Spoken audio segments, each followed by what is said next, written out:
I had my friend Scott Galloway on the show earlier this week. It is not aired yet, but we taped it on Monday. He argues, I should say a few days ago, because people are going to see this at different times. I saw his arm. But he argues that Israel is prosecuting the war more humanely than any other conflict that America has been involved in. He said the civilian to combatant ratio is lower than Mosul, lower than Japan, lower than Germany. He says that it's a strange, different standard for Jews and Israel. It's ridiculous. Let's just talk about numbers. The former UN Undersecretary General for Human Rights, Don, has said that the kill rate in Gaza, the rate of killing, is the highest kill rate of any conflict in the world since Rwanda in 1994. Rwanda, of course, being a genocide that we all agree was a genocide.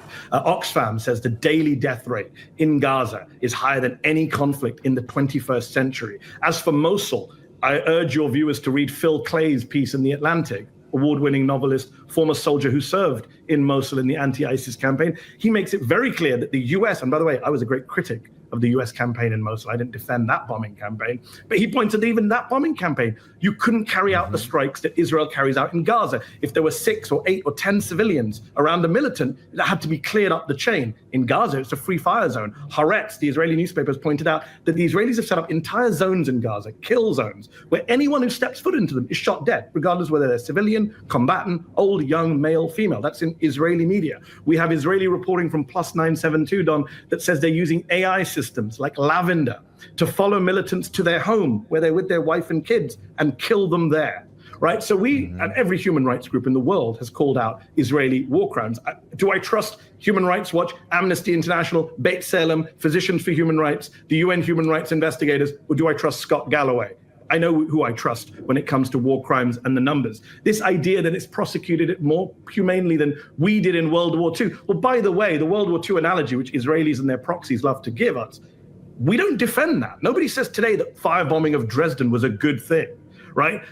We came up with the Geneva Conventions. We came up with the Universal Declaration of Human Rights post-World War II to give us a post-war international settlement, rules of the game by which everyone abides by. And what's tragic, Don, is in the last 6 months, the United States and the UK have allowed Israel to tear up those rules. And going forward, every other country will say now, well, Israel did it, we can do it. Shut your mouths. Oh boy, do not get that boy Mehdi Hasan started. So I found this interview and I really wanted to watch it with you guys, and I'm sure many of you will appreciate it as well. Mehdi Hasan is so good off the top of his dome. He could just list 5 different newspapers, 5 different articles right on the spot. All Don Lemon did was just ask him one question and Mehdi Hasan could just go off. It's a talent to be that sharp. And Don Lemon's just dumb. I mean, I'm sure many of you watched that interview with him and Bassem Youssef. He is just dumb. He is a true lemon.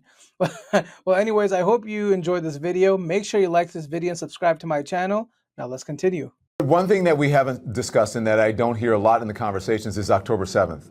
And I think Jewish Americans believe that, hey, you guys have forgotten that we were attacked on October 7th. There are still hostages. No one forgot. The whole world talks about it, please. The media coverage is totally asymmetric. The whole media talks about Israel. No one talks about Palestine, so stop it. And a lot of people died. Literally, no one's forgotten that. We talk about hostages all the time. We talk about October 7th all the time. The point about October 7th is it doesn't justify a genocide. It doesn't justify war crimes. It doesn't justify collective punishment. It doesn't justify a famine, right? There's a man-made famine in Gaza. Every humanitarian aid agency on planet Earth, Don, says that this famine is preventable, that it's man-made, that there's food nearby, that the Israelis have either blocked aid from coming in, or when they allow the aid to come in, a la World Central Kitchen, they bomb the aid. None of that is justified by October the 7th. I interviewed the son of a husband and wife who were killed by Hamas on October the 7th, and he said, please don't use my parents, the death of my parents, to justify the killing of innocents in Gaza. And I agree with him. Side that the Israeli actions in Gaza meet the criteria for genocide as laid out by the Genocide Convention, and I think what's happened, 2 things, Don. In previous genocides, we've had to wait till it's over to make that adjudication. We've had to go through the documentation and see what orders were given and dig deep to find that missing document where the leader in charge said, kill them or remove them or ethnically cleanse them. In this one, they're saying it out loud. They're saying it openly. The South African case was built on multiple pages, Don, of Israeli ministers and officials saying, wipe them out, burn Gaza to the ground, let's do a Nakba, ethnic cleansing again. They're like Amalek, we need to destroy them. They're like animals, we need to cut off power. All of those quotes, we can go on all day. Where the genocidal intent is out in the open. One minister talking about nuking Gaza on a couple of occasions. Netanyahu just suspended him for a day. So the intent is out there. The actions are out there. And the other thing I would say is we hold Israel to a higher bar than any other country. This administration, the Biden administration, Don, as you know, you've covered it, called Ukraine, what's happening in Ukraine, a genocide. Joe Biden just very casually, as he was walking outside the White House chatting to reporters, said, yes, I think it's a genocide. They say what's happening to the Uyghurs in China, in Xinjiang, is a genocide. It's funny that we don't have the same contortions, the same controversies, the same arguments over those labels, even though Israel has killed proportionally far more children, for example, in Gaza than Russia has in Ukraine. But who feel that it's a bridge too far to use that word genocide. Do you think there's a risk of harming the Palestinian cause by using a word like genocide? There's always a risk with emotive language, with controversial terms when we're talking about controversial issues, especially faraway conflicts of which we know little. Actually, if you look at the polling done, a remarkable number of people, millions of Americans, tens of millions, believe there is a genocide going on in Gaza. One poll suggested 50%. Certainly of the Democratic base, Biden's base, a big chunk believe it is a genocide. And that's despite all the pro-Israel media coverage. Imagine if they actually were seeing what's happening in Gaza. Imagine if we had reporters on the ground at mass graves. I just think it's interesting how the word genocide has become such a big issue with the Israel-Palestine thing, because Ukraine, Russia, no one thought twice about it. The Uyghurs, no one thought twice about it. Now, all of a sudden with Israel and Gaza, it's like, hey, do you even know the definition of a genocide? What is the definition? In my personal opinion, it's straight up just a tactic used to derail the conversation. If you go over arguing over what the true definition of genocide is, now you can't talk about the main thing you want to talk about, which is the destruction that Israel is committing on the Palestinians, period. Now you can't talk about it because they're like, oh, what's the true definition of genocide? It's BS, total BS. Imagine what those polling numbers would look like then. And last but not least, number three, let's ask ourselves why we're able to not flinch when we hear the genocide word used in Ukraine. But in Gaza, we do. Is that because we dehumanize the Palestinian people? Is that because we don't see Palestinians as equal human beings like everyone else? Why do we flinch in one case, but not the other? Well, let's proportionality. I want to talk about that because I had Scott Galloway in. But just let me follow up on something. I honestly think the whole proportionality thing is probably one of the dumbest arguments. I mean, what is proportional? Like, what is a good proportion? What is not? It's a total non-argument, another tool just used to derail the conversation and make people feel bad a little bit about what the Palestinians be like, hey, Israel is not being proportionate in the response, and I agree with that. It kind of makes these people feel a little bit better about it, even though no one's doing anything else. All they're saying is, oh yeah, maybe it should be a bit more proportionate. Well, what does that mean? Are you going to do anything about it, or that's it? That you said right there. You said that you believe that Biden's base. Do you think that liberals see things differently? Do you think this is a liberal issue? Because I was having a discussion, and I saw your tweet in response to someone saying that this was a Democratic issue. You said this is a problem, anti-Semitism at least, when it comes to, it's a problem, and I don't want to conflate the two. Anti-Semitism is a problem on the right and not a problem for the left. All right, let's just separate out very quickly two things. Number one, Biden's base, clearly the Gaza issue is seen through multiple different lenses. And then anti-Semitism is a whole nother issue. That's what I said. So the whole Gaza problem, the whole conflict with Israel and Palestine and all the destruction they're causing on the Palestinians, I think this is one of the few issues that's uniting the left and the right now. Very few issues are uniting the left and right together. It's a rare moment, and enjoy it, because I think it's only going to get better from here. I think AIPAC will lose their influence. It's just a matter of time. It's not if, it's when. Second, just on the base, it's a good question you ask. If you look at the polling, yes, you do see a division between Democrats and Republicans on who they support or who they sympathize with in the Gaza-Israel conflict. But actually, the biggest gap you see in the polling, Don, in this country is generational. It's astonishing. Yes. If you look at over 65s, fully supporting Israel. And why is that? Because over 65 mainly watches mainstream media. They don't really use social media that much. And mainstream media is controlled by the same people, and they can literally control the narrative.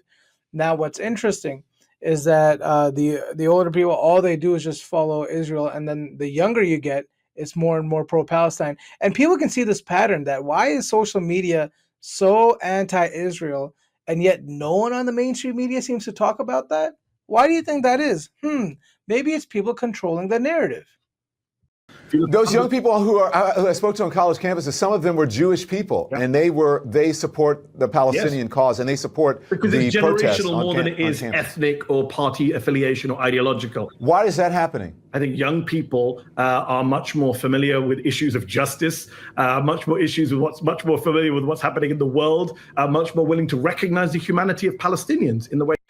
I don't even think it's that. I mean, I think people, as you get older, they're just as humane. The older generation, even 65 plus, is just as humane. They just don't have as much access to the videos and stuff. They're not seeing it on social media as much. And so they're not aware. I think the younger generation, stuff on TikTok and Instagram, it's just hard to hide it at this point. X, it's just hard to hide all of the dead babies you're seeing and the women and children being blown up to pieces. You can't hide it forever. That older and whiter Americans probably aren't and haven't been used to over the last few decades. You think they're educated about the history of the region? Not everyone. Let's not make sweeping statements. We've seen students being unable to identify the river to the sea, and that's, those are great gotcha, great late night comedy clips.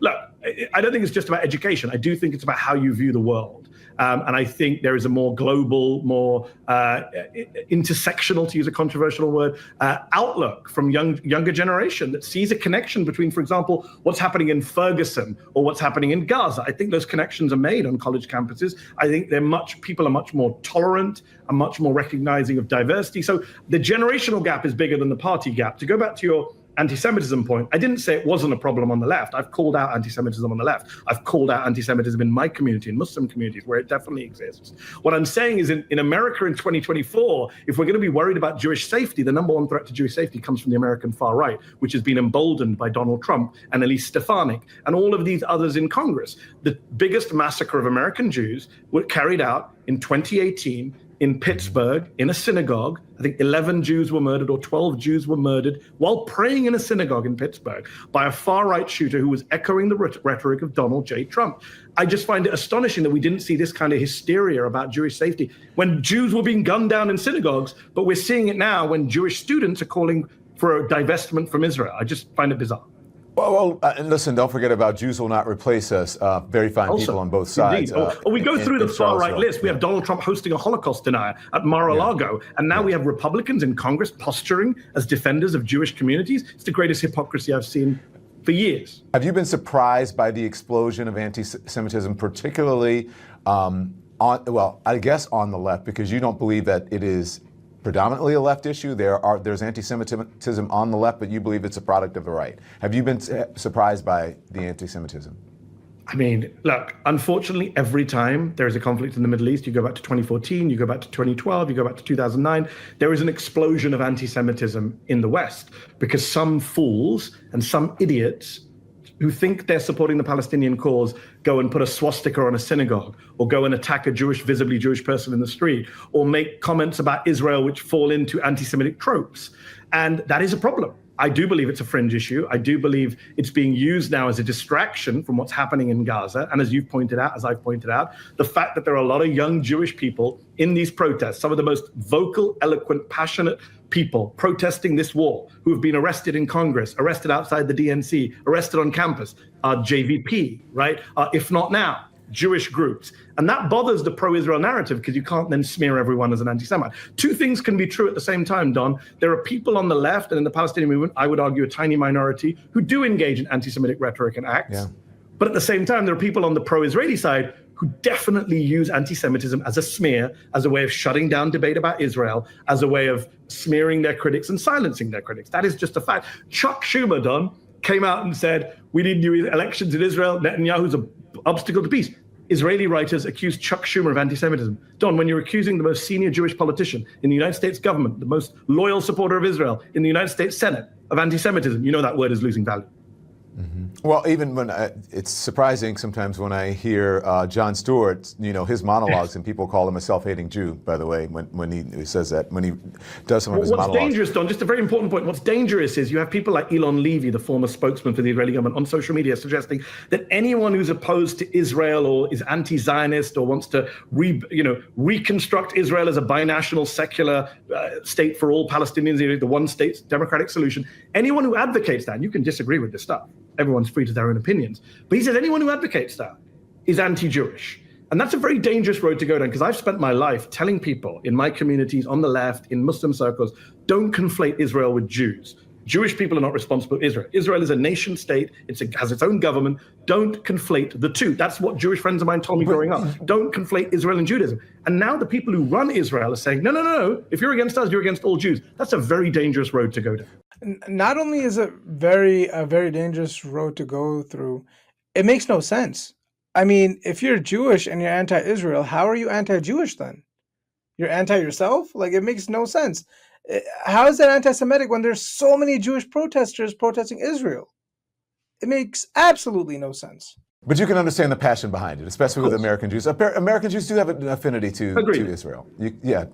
But also we keep coming back to... Muslims have an affinity to the children of Muslim immigrants have an affinity to the countries they've come from, I'm sure. Doesn't mean, like, my parents are from India, Don.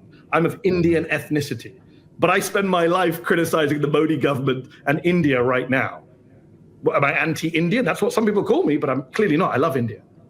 Champion of free speech, right? And I believe in free speech. I'm wondering, though, where the line, and we've been talking about, what's happening on college campus, and especially in the context now of what's happening on college campuses, it's bringing up this whole idea of what exactly is free speech. In my mind, free speech is unquestionably the cornerstone of American democracy. I also have great respect for the history of protest movements on college campuses, right? I mean, think about the civil rights movement if we didn't have protests on college campuses. But I'm wondering, where does, you see some hateful rhetoric. Yep. You see some people who are peacefully protesting. Where is the line? How do you separate the two? How do you figure out what is what? And how do you give, even as Scott Galloway says, and I said it as well, the wide berth that is needed on a college campus, because it's an incubator for people to figure out what they believe in and stand up for their rights and also the right to protest under the First Amendment. Just a reminder, make sure you like this video and subscribe to my channel. Please do your part in making this message go out to a larger audience. It really helps out the channel and helps change more minds out there. And if you really want to help support the channel, become a member. It's only $2.99 a month. The link will be in the description below. You get early access to all of my videos. Now let's finish this video. I mean, look, I actually don't think it's that complicated. I think that the First Amendment is one thing. College campuses, as many people pointed out, Columbia is a private university, has its own guidelines, its own, rules. And I think that actually we all kind of know what hate speech is and what it looks like. To use the famous Supreme Court definition of pornography, we know it when we see it. And I think what's happening now is people are trying to use a geopolitical issue and broaden that into hate speech. So, for example, I see a lot of Jewish students. I've seen them on CNN, I've seen them on Fox, I've seen them on say, I feel fearful because anti-Jewish rhetoric was used. And then I wait for the anti-Jewish rhetoric. And it's not the go back to Poland, which we all agree is outrageously bigoted and anti-Semitic, which was said in New York this week. It's, I saw a sign saying from the river to the sea, Palestine will be free. I saw a sign saying Intifada. Well, I'm sorry to break it to you, but for people in the pro-Palestine movement, those are slogans for freedom. They are not anti-Semitic. They are not anti-Jewish. Now, I understand, and I had this debate with a member of Congress recently who said, if it's offensive, people shouldn't use it. But that's in the eye of the beholder. Then we're into free speech debates. I think we all know what bigotry is in terms of, when people are saying to Jewish people, go back to Poland, when they're saying to Jewish people, abusive terms, when they're endangering their safety, and same to Muslims. We know it. Don, I'm Muslim. I spent 20 years talking about Islamophobia, and I was told by the same people now screaming about Colombia that you guys need thicker skins. Muslims need to understand free speech. You need to understand that we get to offend your religion and your prophet. Remember Charlie Hebdo? Je suis Charlie. You need to understand that we can abuse your religion. And I said, all right, those are the rules of the game. But now we're being told, no, you can't say stuff that offends us. And what's interesting, Don, you talk about free speech. All of the people in the media, or many of the people in the media who claim to be champions of free speech, suddenly they've become pro-censorship since October 7th. They've become pro-censorship when it comes to Palestinians. Caitlin Flanagan, staff writer for The Atlantic, tweeted this week that they should please NYPD arrest all these professors at NYU. You just said you went to NYU. You did not see violence. These are peaceful professors standing in a circle protecting Muslims who are praying. I spoke with a professor, a Jewish professor, and he said he doesn't have tenure, and so his job is up every 5 years. And he said, look, if they're going to fire me for, exercising my First Amendment, then let them do it. Fine. Listen, I don't think she's calling for the arrest of professors at NYU. This is the same Caitlin Flanagan who spent the last 5 years saying, I'm a free speech absolutist. We need more free speech on campuses. Funny how everyone turned on a dime on October the 7th. Do you think, you don't think Intifada is hate speech, right? Of Columbia University, a protester was filmed shouting, we're all Hamas, pig. The protester was also captured on video shouting, we are Hamas. So that does happen. That does happen. Where was that protest? I would need to know, because the NYPD statement I'm quoting, Don, is from when they did the arrests of 108 students on Thursday and Friday, including many Jewish students, by the way. We talk about anti-Semitism. Jewish students are being zip-tied and being forced to share toilets in a prison cell, as John Ben Menachem wrote for Zeteo yesterday. They arrested 108 students, and the police said when they arrested those 108 students, there was no violence. They were peaceful protesters. That's what I'm saying. I asked my audience earlier this week if they felt the campus protests were getting out of hand, and the results were 89% said yes, 11% said no. I was actually surprised by that. Well, I'm not surprised at all, because all they're seeing on cable news is rolling coverage of Columbia and Yale. Again, I would point out to your viewers, there are thousands of colleges and universities in this country where this is not happening, where everyone is getting along just fine. Let us not allow one campus in New York or one Ivy at Yale, whatever it is. And by the way, Don, come on. We know this is why is it such an Ivy League story? Let's be very clear. Our former colleagues in some of those big media companies, they went to these universities, their kids go to these universities. There's a moral panic because for the elites, this is their kids. This is the places they went. That's why we're not seeing the same coverage of community college protests. Yeah, a lot of money goes to a lot of money. schools. And also it's in New York. You've worked for New York media. I've worked for New York. It's always stories in New York get more coverage.